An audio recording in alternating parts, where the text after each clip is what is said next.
and dealt on it. I just popped off the recording. That shit went from 88 to 76 and right in my face. So yeah. Oh damn, I ain't putting no hat on. I got the head out. Oh shit, it's real. Yeah, we back. I'm back. He's new. Yes, sir. Not to me. I tried to rhyme that shit up. You remember I used to rap? Yeah. Yeah. But we ain't here for me. We is here for the man, James Hangtime Hagan. Listen, this is the episode of the Fire Never Dies podcast where no candle loses its flame by lighting another. I got my big bro with. I'm excited, bro. I'm really excited. We already been talking for a minute. Yeah. What's happening? Life, man. It's really just been the same old for me. Basketball grind. So, man, we were just talking about it. So you held a record in high school. Well, you still had that record, right? Yeah, high jump record. We graduated. Well, you graduated, a year before me? Mm-hmm. That's 12, 13 years, bro. Congratulations. That's that record was, I can't even remember how old that record was. Record been out there for a little minute too, low key. But I don't see nobody breaking it in another 10 years, especially since I went back to Northside and kind of seen how practice is different. It's different. That competitiveness ain't there no more. Cat, all right, I won. When we went to Northside, that culture was ultra competitive, dog. Like it was just ultra, and it was a good thing because it was like, oh, you think you better than me? Come on, show me. Like, what's up? You think you better than me? I think we grew up like that. Though. Like that's just how the culture was. Like if you, and especially in sports, like if you grew up playing sports, it was definitely because you wanted to be better than the next person. So yeah, man, and that's it. That record's in high jump, right? High jump. Dang. So damn. I ain't run track. I wanted to. I would have did hurdles. What's the difference between high, long? That's a dumb question. Anyway, so you came in rocking the Globetrotters jersey. Yes, sir. Let's just jump into it. How was that experience? Like to be first. Okay, let's run it back a little bit. How did the opportunity to even join such? But I still got my little foam hand with all of their signatures when I was a kid, when they came to Macon, bro. Yeah. So when I seen that, bro, like that's beautiful, dog. Yeah. So how did that come about? So I was like I was telling you, we were talking before this started, playing with the team down there in Savannah. Season ended, had a homeboy on the team, just was on Facebook one day randomly. Ended up having to start a new Facebook page. But seeing him on Facebook randomly, I was like, man, he had a Globetrotter jersey on. I was like, oh shit, bro. Congratulations. I was like, shit, not too long ago, we were just playing in Savannah, and he wasn't even one of the starters on the team, bro. But bro was quick with the ball, got mean ball handling skills. He was just, only thing that was against him, he was just a little short. Yeah. But quick. Nigga can really get up there and dunk it, but he was just a little on the small side. And I said, just, congratulations. And that was it.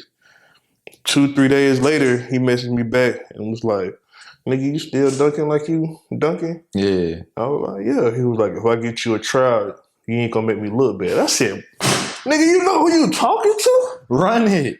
Nigga, what? Gave me the dude number. I gave dude a call, talked to him. He was like, you got any content or whatever, or any videos, you playing ball or whatever? I was like, shit, I just got some, videos on YouTube. You can type it up. Hangtime Hagan. Probably like maybe an hour or two later, same dude called me back.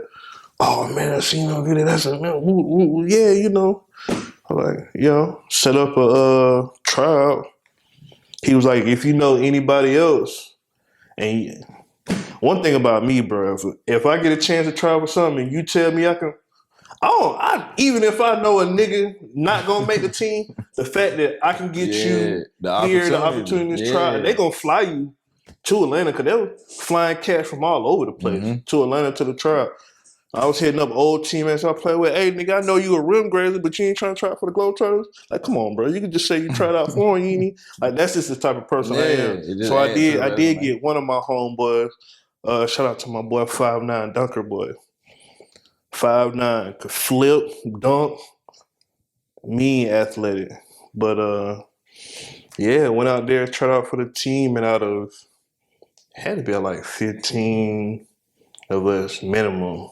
They only picked like 2 of us, being another dude, Hangtime, my boy, on the internet right now, cooking. Boy, really going crazy. But yeah, man, I was just shocked, really.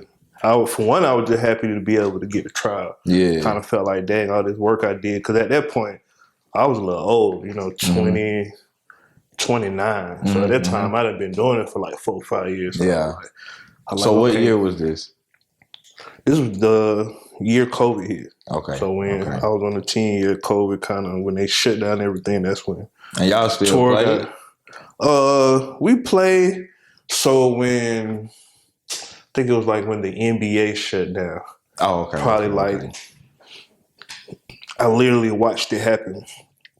Because, Globetrotters, we got the whole kids and kids coming up. Shake his head. I've seen so many crazy things, bro. I've seen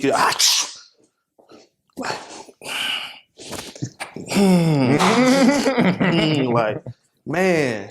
But I literally watched it from one day, from it, one game, everybody, and then it shut down. And then that was like our last game. We was in Louisiana somewhere. Right. And that game, it was just like niggas was. Bro, in one day, watch that happen. Like, elbows and fist bumps. And we got on the bus and that was just like, yeah, we're going to have a meeting when we get to our next destination. I'm like, yo, cut the tour a year early. But experience was crazy. It was a good experience. I bet, bro. Like, that's like some 1% shit. Like, everybody don't get to do that. Everybody can't. Like, everybody can hoop, but everybody not a Globetrotter, bro. And if you grew up, that's almost like the Universal Circus, bro. Yeah. You got to see that. Yeah. You got to see the Globetrotters, bro. Yeah. That's proud of you, man. Yeah, I appreciate proud of you, man. You got the jersey. Appreciate that. Yeah, this, number 2. This one jump. Yeah. 60 from a vert. No, let me stop. They gave you a random number and a random name. Cause I didn't even know how it worked. Yeah. Got an email and they had the rosters for training camp. All right. James Hagan, 60, Rocket. And that's kind of like the thing. Like, they basically give you a persona and you got to make that shit work. You gotta go, like, so they give you the name. In a role. That's crazy. I just interviewed an actor, so that's like, okay, how can you make it work? You gonna go on social media and they kind of look at a lot of that, and I ain't even gonna cap. I knew I wasn't gonna do that again. I knew I wasn't gonna get around to during training camp. So. We had 3 days for training camp. We got to learn the whole show in 3 days. So that shit's hard. Like, niggas don't understand. Oh yeah, because a lot of it is choreographed. And you gotta. It's really like impromptu basketball. If you know anything about impromptu, that's fine. You gotta be able to do that and play basketball and be able to do it like on command. Like, I might only got one dunk to do, but when they throw it up there, I've been sitting on the side over here. I come in the game for that one play. I got to be ready to go catch this oop. And hey, they gonna throw it, and you better go get it because they keep track. Like, you can keep. Just imagine if I just keep missing dunk, they can send you home. You can be somewhere. They ain't even gotta let you know because you signed a whole contract. They kind of made it a new thing where they can just let you go and they ain't even gotta explain that to you. Right. Damn. Yeah, it's. I got in there and they pack it like this thick, like do's, don'ts. Yeah. Like, you got to carry yourself a certain way. Wearing this, you can't buy certain things at a certain store. Like, you can't being on tour. Like, we was on tour, we had this on. I go to the store, You know, might want to buy a black. I can't have that song. Might want to buy a couple beers. No, you better go change. And like you got to uphold a certain image. Like you can't be caught doing certain things because anybody can see that. And I get that. We had that like, and it's the same for military. If you're in uniform, you can't do certain things, or we can't even like. Well, I mean, I'm pretty sure y'all can like have a phone conversation as you walk through the store. But if you're in uniform and your mama call, you got to make a decision. You either got to stop right there, don't take no more steps, talk to mama, or decline that call, shoot her a text. I'll call you back when I can talk. Wow. Because you might not like a lot of. I done got yelled at or hemmed up, as they'll say, for like walking and talking, bro. Like it got to the point I put a phone in my chest pocket and put it on speaker and I'm moving. Don't. But yeah, man. Apple Watch, put it on speaker. Bro, a lot of people do that. For real? A lot of people do that. I believe it. Because it's like you still want to live as a human being, but there is a standard to uphold. Some stuff I understand. I mean, some stuff I was like, I'm going to do what I want to do because that's just what it is. We humans. We rebel against like that, again, like we want like people.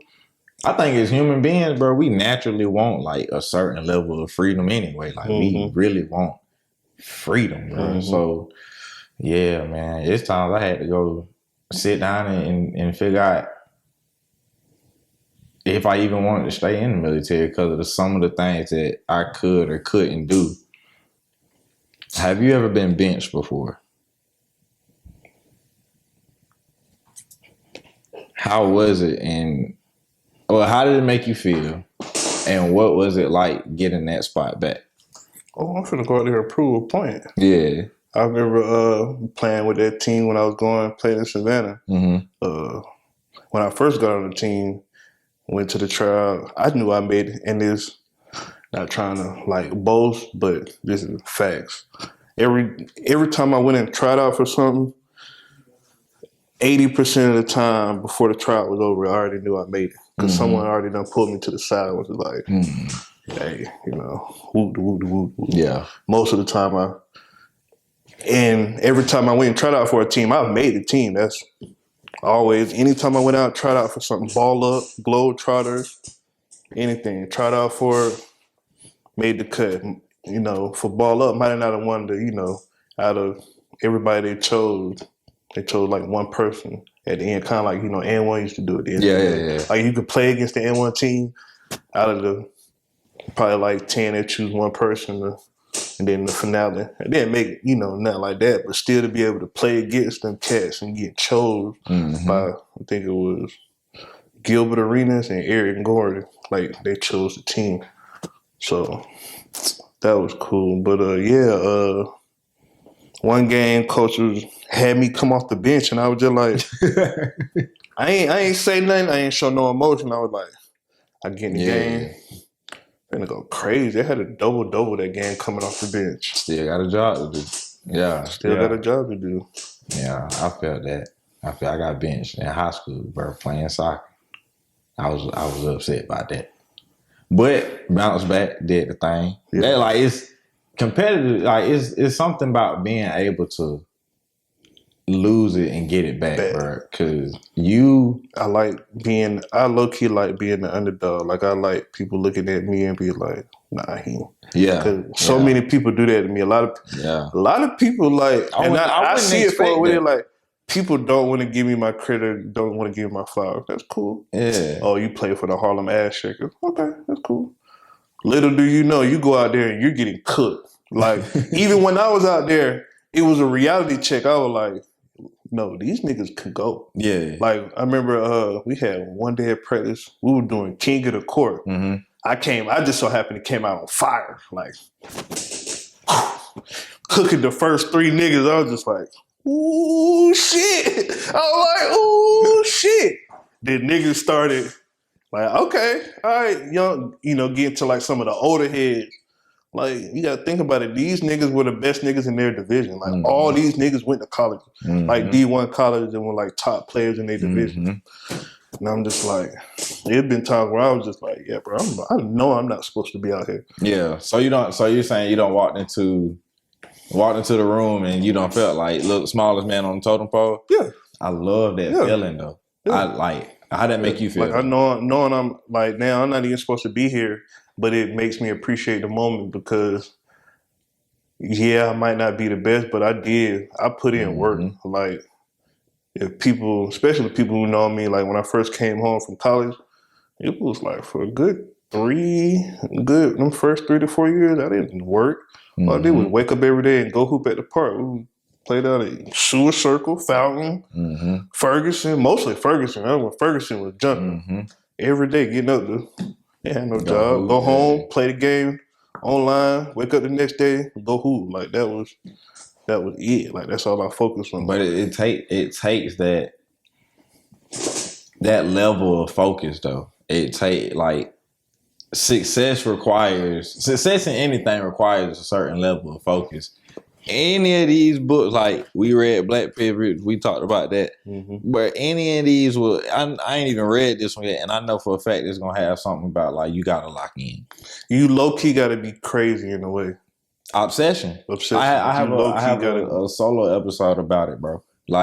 There's wanting, there is like commitment, and then there's like obsession. Like if you are obsessed, bro, it's hard to be beat. It's hard not to win when you actually are obsessed. And it take a certain mindset and a certain especially like a lot of people who know me, like I can't. Like I got anger issues, especially when it come on the basketball court. Like in high school, my mom was always stop talking back to the ref. Like bad attitude, but I was just so competitive. Like if you, I could just feel it now. I could just feel my blood. But like you start talking shit to me, you're gonna regret it. Yeah. I don't even have to have a good game because my basketball has always been predicated off of really defense first. So I ain't got to play good on offense, but I'm here. Yeah. Rebounding. I'm super athletic, so I know how to affect the game more in one way just than score. Most people can only affect the game one way. Scoring, yeah. I can do it. If I'm scoring and I'm playing D and I'm talking shit, you're going to want to fight me. I'm super disrespectful when it comes. And it's hard to, especially when you go play with people you don't know and playing new places, I can't be at my best ability because the only way I'm gonna get there is you kind of got to poke the bear. Like you gotta kind of poke the bear. So there's been times where I might go somewhere and ain't play with cats and I can't play to the level I want to play with because I can't mentally. When I flip that switch, it can get ugly. Like that super competitive could get ugly, and I've seen it like, especially like with the Globetrotters, like niggas out there getting in each other's ass, and I'm just like, I like it, but then I be kind of nervous because it's like, all right, shit, nigga, this is another level. Like you used to be in this big fish in this small pond, you done transition over to another pond, and there's bigger fishes in this pond, bigger than you, and it's a bigger pond, and it's kind of like, shit, all right, shit, I'm either gonna get with it or get ran over. Yeah, that's kind of like one thing with the I learned with the Globetrotters. They you know how like we used to roast people. Yeah, you gonna they on your head like and that it kind of lets them know because where we from is like if we on your head and we talk about you, that kind of mean we fuck with you. Yeah. And we not doing that, then it's kind of a problem. Yeah. So you kind of gotta. That was like a different environment. And I liked it. But then I also said kind of at the time I had mentally other things going on. So I really couldn't fully be there like I wanted to. Right. I definitely enjoyed, like took everything in, like sightseeing, doing things. Cause like I said, I knew training camp I wasn't coming back because all the rookies was there. We had at least like 15 rookies. We had lunch one day. Everybody was saying how old they were. 21, 22. Yeah. Oldest might have been 23. And I'm hearing everybody, and I got quiet real quick. I'm looking. And when I seen the roster, and I was like, man, they got a team full of rookies. Like, niggas are, like, they gonna start the show off. And you go, okay, you got a couple, okay, that's a veteran team with a couple rookies that's gonna sit on the bench, i.e. one that was kind of like me. And I'm like, okay. Then I got there and seen, like, the whole setup. And then when I heard how young all the rookies were, I was like, yeah, I'm probably not gonna come back. And I couldn't be mad at that. 29-year-old rookie? Yeah. When you can go get someone that basically doing the same thing I'm doing at 21, 22. Yeah, it's you like, understand the nature of the beast. Yeah, so I wasn't mad. I'm like, yeah, man. I laugh because I know that up. feeling, boy. I'm gonna soak all this up. Yeah, but yeah, that when you realize like this is it. What was like that moment when you was like this, like when you got the email and you was like, okay, this is it. I gotta lock in and embrace everything that's about to come. So what would you say is what is the most memorable experience you have, like being on the road as a Globetrotter? Or just traveling playing basketball, period? I got a couple of I know one we get to play in, check this camera. we get to play we get to play in NBA arenas. So playing in those NBA arenas always be dope because we get to play. You feel me? We get to play with all the NBA players. We get to go in the locker room. Get to be in the locker room. Like we get that whole experience. And then like that's how y'all games was played at the NBA arena. Some of them. Okay. Either there or like we played in D-League arenas, or we might like the Coliseum in Macon. Yeah, right. Like my first game was the Coliseum in Macon. Oh, that's lit. Yeah, that shit. Coach Smith was there, bro. That was I damn near cried just to, you feel me, see my high school coach. Yeah, full circle to come around, and he got to see Miss Smith. You know, she was the what was she in high school? She was, you know, she did the schedules, and I can't remember what her. Almost like a teen mom, kind of. No, she worked there too. She worked in the office. I just can't remember what she did. Well, I remember what she did. I can't remember the title. But she always, you know, made sure my classes were straight. I'm in the right classes to graduate and all that. And just to be able to see them and see like other people that watched me grow up and when I realized my game was gonna be at the Coliseum, I had of course, put it on Facebook, and just to see all my friends or homies be able to come out and see my first game. Mm-hmm. My mom finally, all the times I was traveling, doing stuff for Nike and playing on other travel ball teams, my mom never was able to come and see me play. Yeah. So for my mom first game to come watch it to see me play, and it'd be a Globetrotter. You had a moment in that game that was good? Yeah, coaches. And to see the crazy thing was, training camp, I really wasn't getting in. Like I was sitting there really just watching, just trying to like really figure out how I'm gonna fit in, I gotta figure out how I'm gonna get on that floor. Yeah. Like, and I got a story with it. I eventually figured that out. And coach was like, after the 3 days of training camp, first game, like I said, here in Macon. So I was like, coach was like, yeah, we got to figure out a way to get you in. Simple play, throw it off the glass, dunk. Like that was my only thing I got to do. I like how simple it is. Yeah, like this is what's gonna happen. Yeah, and then like after that, I kind of like went back being to the bench. So I finally figured out a way how to, get out there. And I used to be one of the older cats on the team. He actually played with Jordan. Got drafted by the Bulls. Ended up having like a bad, I want to say, foot injury or an ankle injury. And, he'd be telling stories of how you guard Jordan in practice. I used to always be sitting in the back because I want to soak up knowledge from some of the old heads. Them niggas back there speeding. And they tell the best story. They tell the best story. I got in trouble, I ain't going to say I got in trouble a couple of times, but they were kind of just you kind of sitting too far back here. I was like, my bad. I'm just trying to soak up the knowledge from the old heads. Like, man, y'all back here, I just be listening because, like I said, I was taking everything in. Like, I knew I'm probably never gonna get this opportunity in. So everything is critical. Like everything that I can learn here is critical. Do you use any of the things, or all of the things that you experience? We got about 5 minutes. that you experienced traveling with the Globetrotters with playing or training for Nike? What was it you did with Nike? I did two things. They had this competition, basically like the world's best pickup basketball players. Won that competition. They flew us out to Barcelona, Spain. That's lit. Yeah. Anthony Davis was a coach and Kyrie Irving was a coach, and they got to pick their players. I was the first pick by AD. First day of practice, I ended up getting traded to Kyrie's team. They traded y'all because it was kind of a mismatch because they had like, and what's crazy, they had like 4 cats from China.